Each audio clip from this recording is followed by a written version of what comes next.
Man, what's good, YouTube, man? It's your boy, man. Jay Willie Silly, man. A.K.A. Mr. Take It Easy.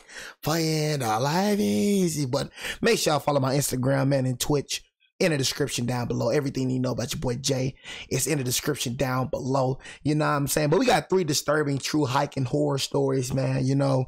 And I got a lot of scary reactions, bro, in the playlist section, man. I told y'all, man, I do not agree with hiking at all. You know what I mean? I don't see the thrill in it. I don't see the fun in it. You know what I mean? A lot of y'all be hiking in the woods, bro. Don't be having nothing to protect yourself. No knife, no gun, nothing. Y'all just be walking just bare. And I feel like that's kind of stupid though. But we finna get into the video, bro. I do not encourage people to go hiking at all. Heard too many bad stories when it came to hiking, bro. I ain't gonna lie to you. Hold on, bro. I gotta get a little thumbnail. I ain't gonna lie to y'all niggas. I gotta get a little thumbnail. There we go. Why this? I had to get a little thumbnail.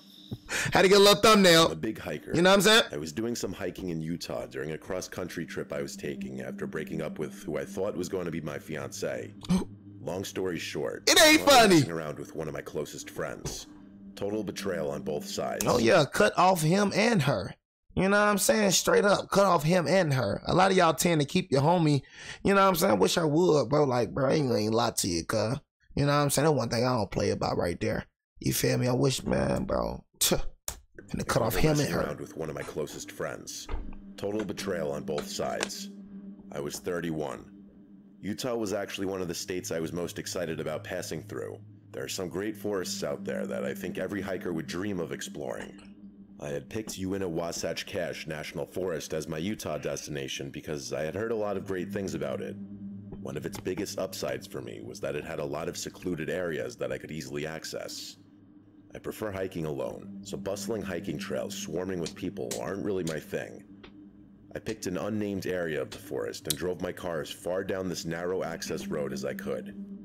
I parked, stepped out of my car, and took in my surroundings. I geared up and checked my phone. No service. Yeah, no service. I like it. Nigga said, just the way I like it. My starting point and began the trek. Just the way you like it, and something happened to you, bro. It's literally nobody out there. I just don't understand, bro.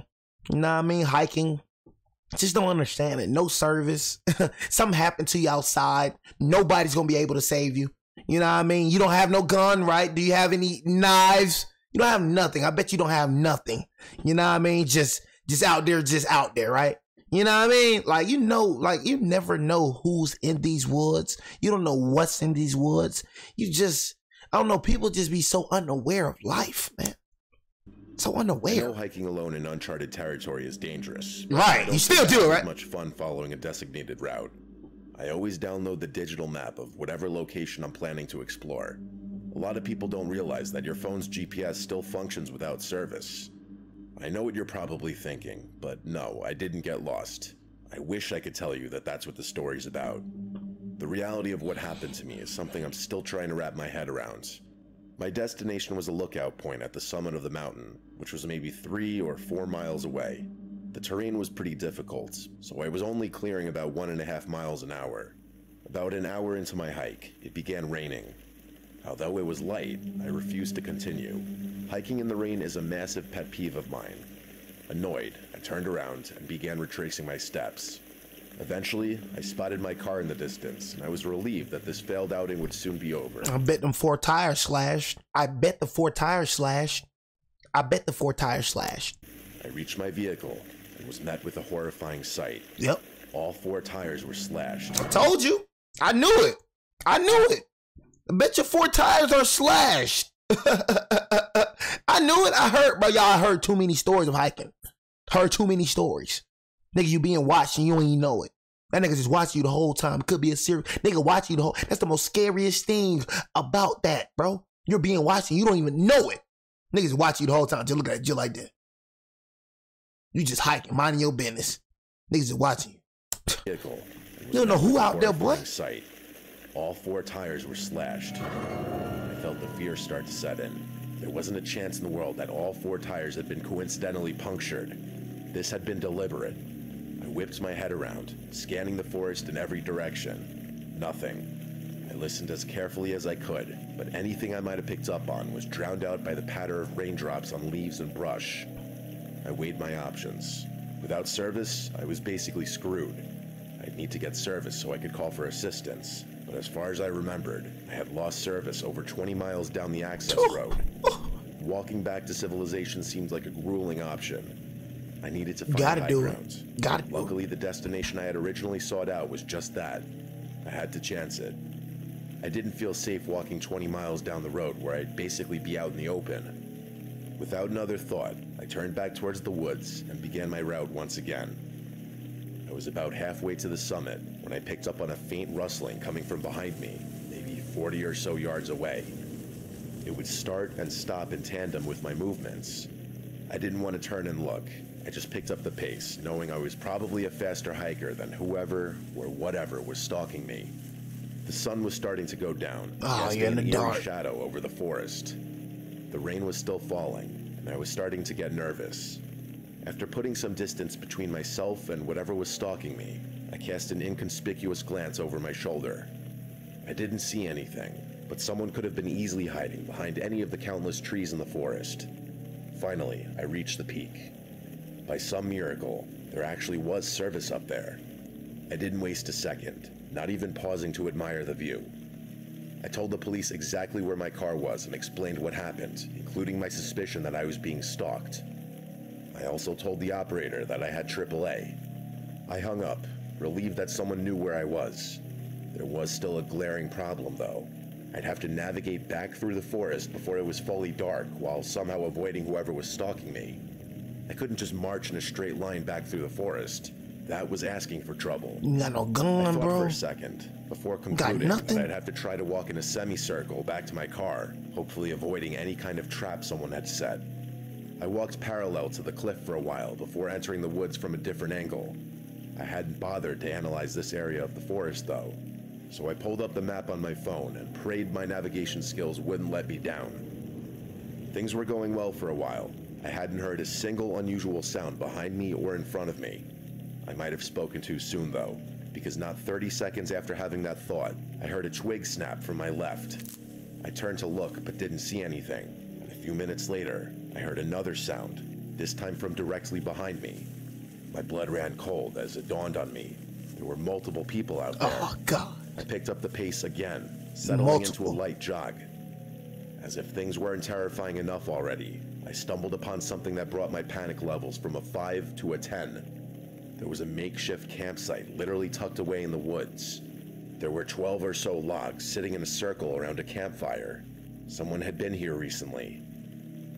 I jogged around it and continued on, casting glances behind me every so often. A few minutes later, I heard something from my right. This time, I turned quickly it's like you being just to barely see someone's foot jump behind a tree. That was it for me. My light jog instantly turned into a full-on sprint through the woods. I didn't care how loud I was being. I needed to get out of that forest. As I ran, the sounds around me continued getting louder. They coming. It was clear that I was being chased. They weren't even trying to hide it anymore. I continued running, afraid to look behind me. At one point, I couldn't resist the urge anymore and shot a glance over my shoulder. I counted at least 6 people, all of whom were wearing white and charging toward me. I kept running, knowing my car wasn't far. How you gonna go? Were the most terrifying moments I've ever experienced in my life. Imagine being overwhelmed with exhaustion while the threat of death looms over you. I couldn't slow down. My life literally depended on it. Finally, I saw my car in the distance, and right behind it was a police officer. I reached his car and keeled over, almost throwing up before he even had a chance to speak. I turned around, and those people that had been chasing me were nowhere in sight. The cop told me that he had gone ahead and called AAA, which I was beyond thankful for. I gave him a full police report, and what he told me... See, that's what I be saying, y'all. See, that's what I be saying. For me, you running game, but for me, I got clips that can take all of them out. You know what I mean? Because at the end of the day, like I said, I look at them, they're human, G. They can die. They're not no immortal. You know what I'm saying? Nigga, you ain't got no gun out there. Nigga, you would have turned around and boom, boom, boom, boom. Nigga would have scattered like flies. I'm telling you, bro. Them niggas think they crazy. Them niggas ain't crazy, bro. Them niggas ain't crazy. Nigga ain't got no gun out there. Nigga ain't got nothing to protect himself out there. Niggas just bare. You feel me?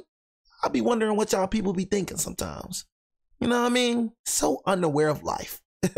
So unaware. And they all wearing white too. So what, you came around the cold or something?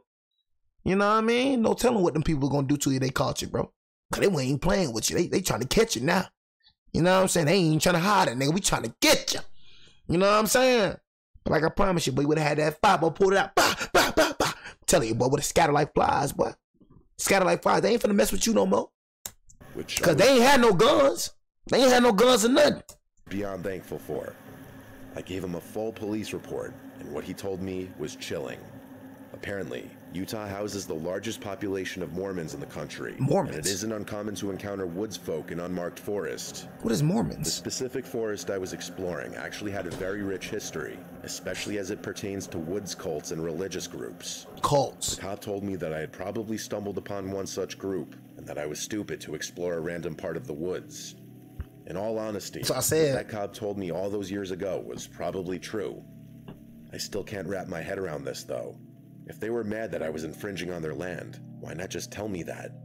I don't see why they'd feel the need to stalk and chase me through the woods, especially after slashing my tires.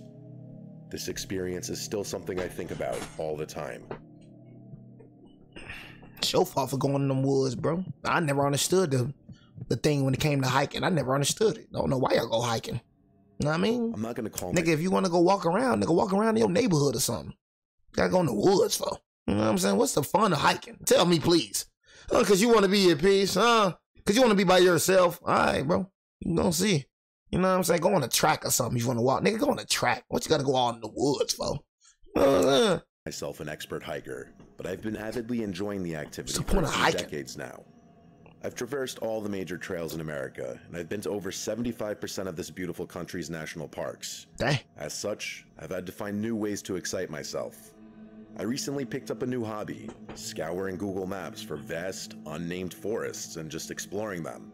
It's a little unconventional, but I think the added excitement is worth the risk of getting lost. Or at least I did. Like what? I carry a pack of homemade route marking stickers. Saying, bro, and I notice the white people, man. I'm just like, what, bro? Y'all see what I be saying? They just do some of the most stupidest, you know, like, you hear what this nigga said? You hear what this, look what he said, G. Exploring them. It's a little unconventional, but I think the added excitement is worth the risk of getting lost. I think the added excitement is worth the risk of getting lost. Like how? Like, bro, you exploring the floors? Like what? I don't know, bro. They just got different brains. I'm telling you, but them folks just different. I don't even know, cuz. There's fun in them. There's fun in them, cuz. Getting lost is fun. I did. I carry a pack of homemade route marking stickers that I periodically slap onto trees so I don't forget my way back. Oh, they finna take them off. I pull them off the trees so as not to leave any litter behind. I'm surprised more people haven't picked up on this trick. It makes getting lost in the forest nearly impossible. Anyway, there was a slightly more daunting task ahead of me this time around. Look at this. What's fun about walking through this, y'all? In Connecticut. What is fun about walking through this? Any normal person pause. If you don't know, the whole town has been abandoned since the 1800s, and there are all sorts of creepy accounts about strange things and stuff like that. So you knew that and you still walked through there. See, people like this, I don't feel sorry for when things happen to them. You knew about this, and you still walk through here. And then you so shocked when something happened to you? I can't feel sorry for people like this. You should do some research on the place if you're interested in that sort of thing. I'm not, though. I'm not superstitious, and I don't believe in the ghost stories. Technically, this forest is off limits to the public, but that hasn't stopped me before. As I saw it, I was basically guaranteed to not encounter anyone in those woods, which is usually what I go for. I'm also from New England, so the drive actually wasn't so bad. I entered the woods around noon to ensure that the sun didn't go down before I finished hiking. My first impression of the woods was honestly pretty freaky. I had heard that it was dead silent in there, and I was surprised to discover that it actually was. There ain't no birds and nothing. Notice or appreciate all the sounds in the forest until they aren't there anymore. Imagine closing your eyes in a silent room and only being able to hear your breathing. That's what it was like. To be completely honest, this silent phenomenon wasn't something foreign to me. I'd been in forests void of animals before. I kept walking, placing my stickers as I went, trying to shake the eerie feeling the forest was inducing. I kept thinking I would eventually stumble upon an animal or at least some indication that there was life in there, but I had no such luck. After a while, I was honestly hoping to encounter a person even. That's how unsettled I was. Pretty soon, though, the silence of the forest stopped bothering me so much. For the first time since I'd stepped foot in those woods, I was calm. The feeling didn't last long, though. Out of nowhere, I picked up on a sound that sent the uneasiness rushing back in. It was like a wailing kind of moaning sound. The kind of sound you might imagine a wounded animal making. That nigga coming across a cult. That nigga's coming across a cult. Coming across one of them cults, man. I'm telling y'all, bro. That's what. Coming across a cult. Moaning sound. It's a horn, nigga. That's imagine a wounded animal making. Sound like a trumpet. I can put it. I still have trouble describing it, even to this day. It was especially creepy, since it was the only sound in the whole damn woods.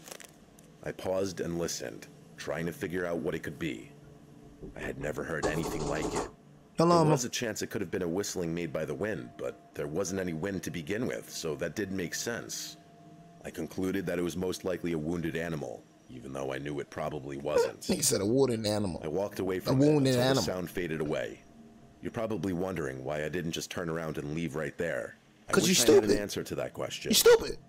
I told myself that if one more creepy thing happens, that would be it for me. You're stupid and you're white. As I walked, I started thinking to myself, how would an animal even get wounded in a forest like this?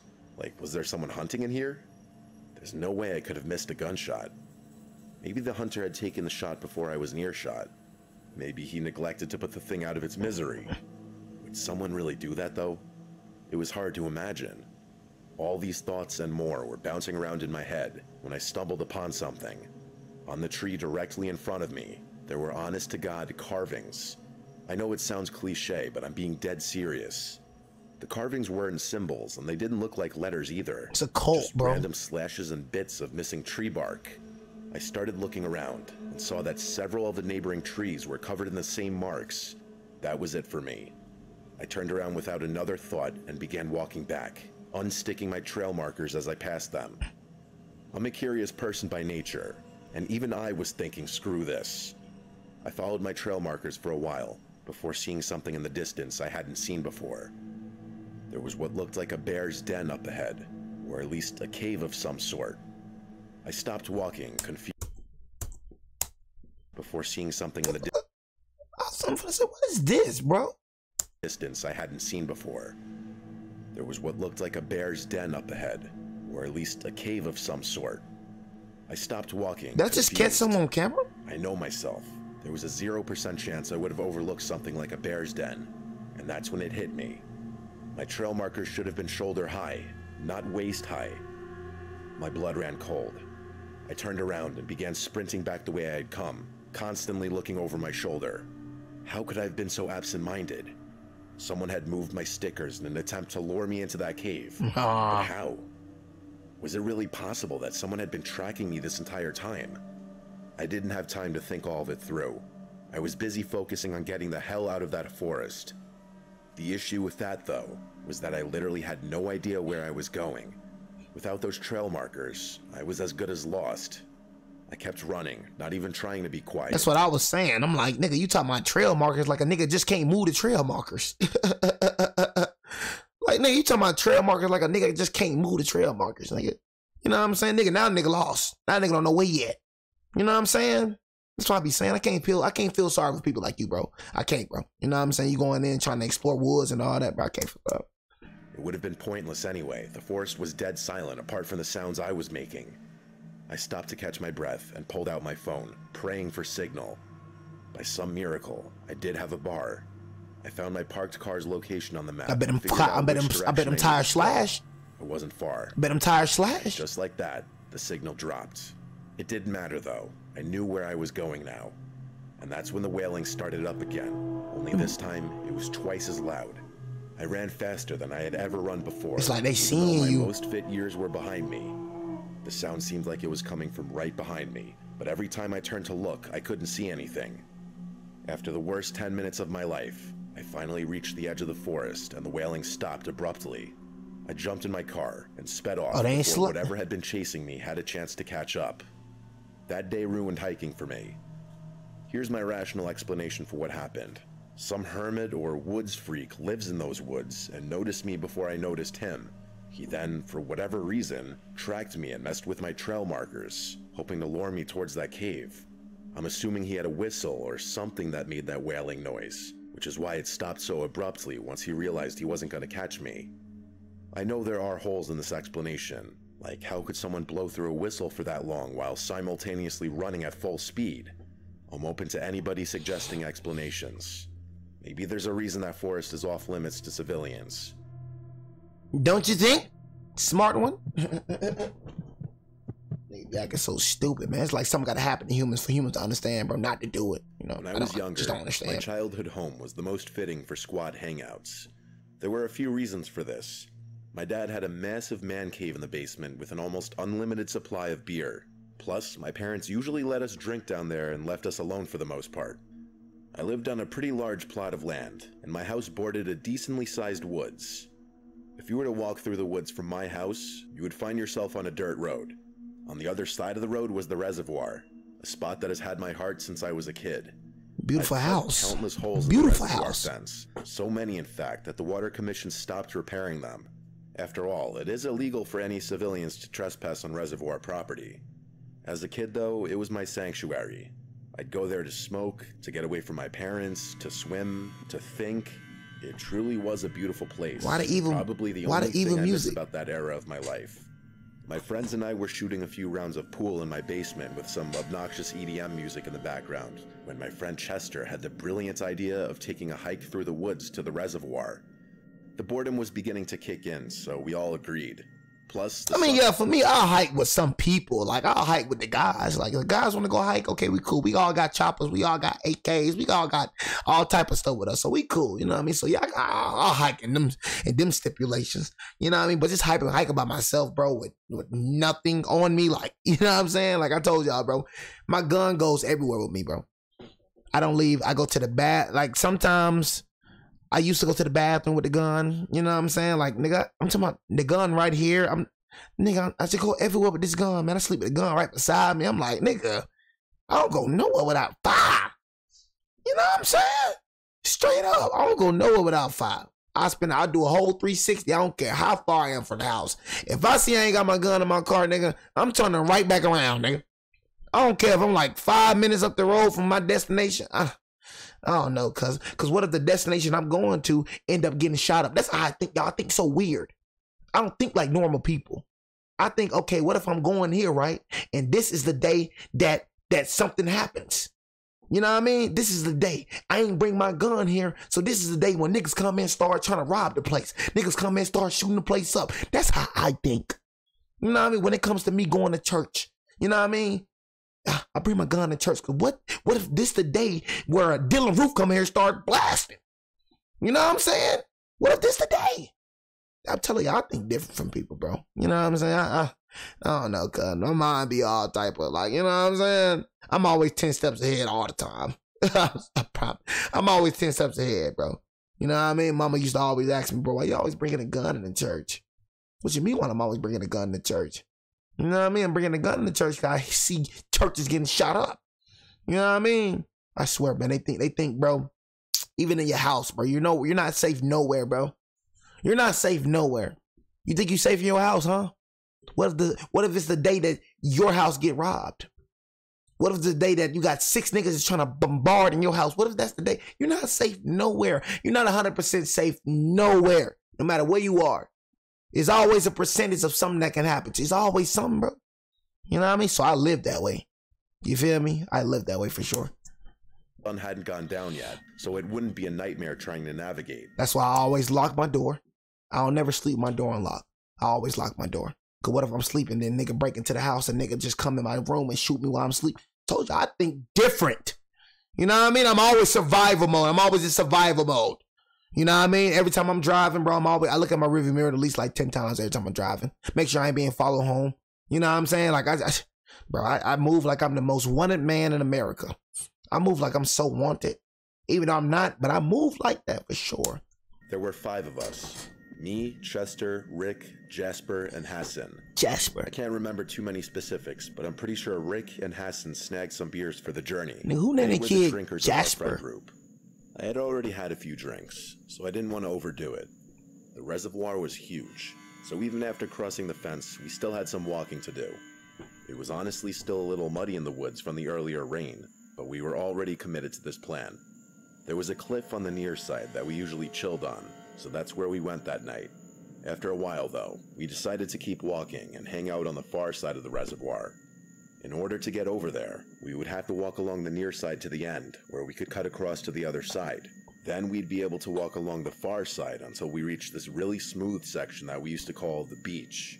After about 20 minutes of walking, we found ourselves on the far side of the reservoir, finally. It was then that stuff started getting weird.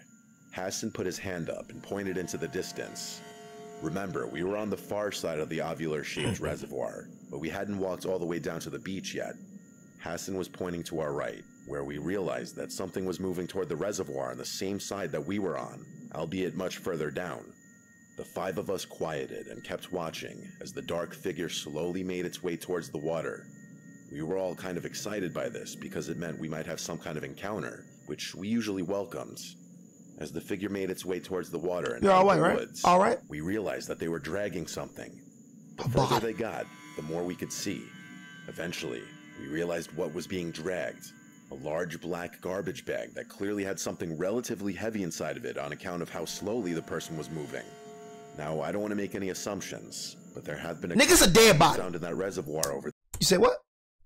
It's a dead body. Now, I don't want to make any assumptions, but there have been a couple bodies found in that reservoir over the years. So in that moment, we quickly assumed the worst.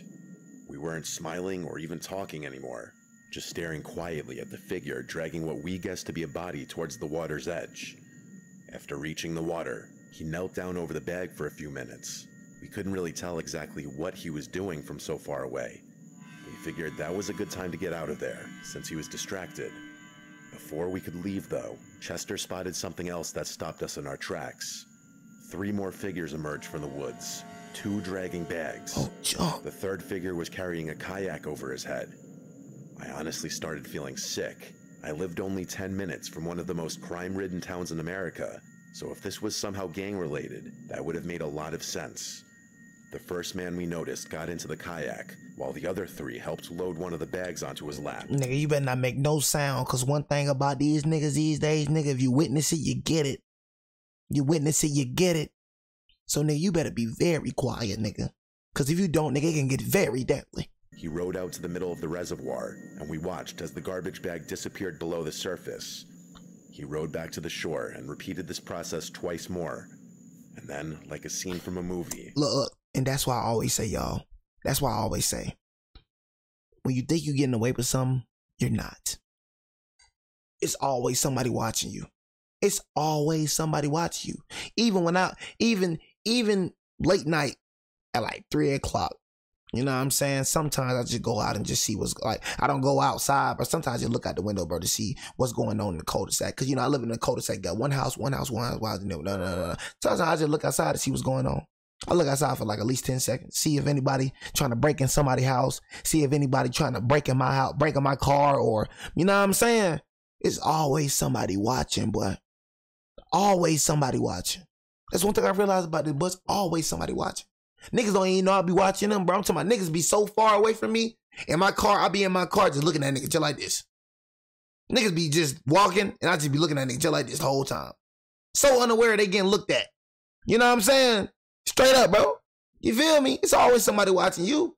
That's one thing I realized. To the shore, always I repeated this process twice more.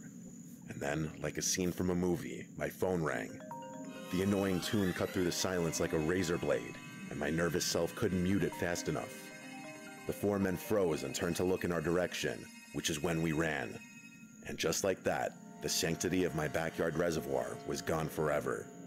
Rick shot a glance over his shoulder and yelled out that they were following us. Yep. It was the scariest moment of my life. Running in a forest is actually insanely difficult.